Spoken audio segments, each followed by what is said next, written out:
मुख्यमंत्री सुखविंदर सिंह ठाकुर ने प्रदेश के आपदा प्रभावित क्षेत्रों का दौरा किया। बातचीत के दौरान मुख्यमंत्री सुखविंदर सिंह ठाकुर ने प्रदेश के सांसदों को सलाह दी है कि वे केंद्र से वन भूमि उपलब्ध करवाने की अनुमति दिलाएं, तभी प्रभावितों को जमीन दी जा सकेगी। और सबसे बड़ी मदद भारतीय जनता पार्टी के संसद सदस्यों से ये होगी कि अगर वो जो वन भूमि है, हमें हमारी सरकार को ये अनुमति दे देते हैं कि जो बेचारे जिनके घर आपदा प्रभावित परिवारों में बह गए हैं, टूट गए हैं, उनके पास जगह नहीं बची है, तो सरकार उनको वन भूमि उपलब्ध करवाने पर भी विचार कर सकती है। लेकिन वो हमारे अधिकार क्षेत्र में नहीं है, क्योंकि प्रदेश की 100% भूमि में से 68% भूमि वन भूमि है।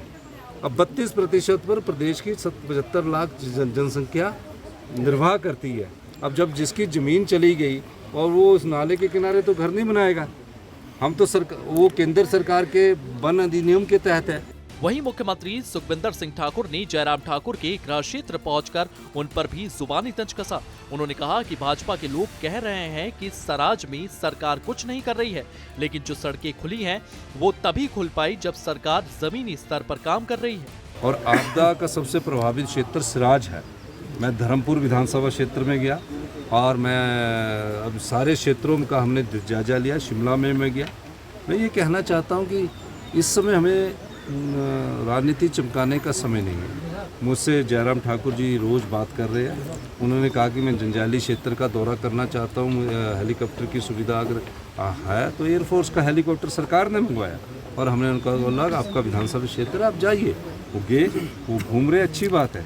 लेकिन मैं देख रहा हूँ कि राजनीतिक रोटियाँ सेकने के लिए कई बार हम जोर से ज़्यादा सोशल मीडिया का प्रयोग करके अपनी राजनीतिक रोटियां सेकते हैं। इस प्रकार की बातों से दूर रहना चाहिए।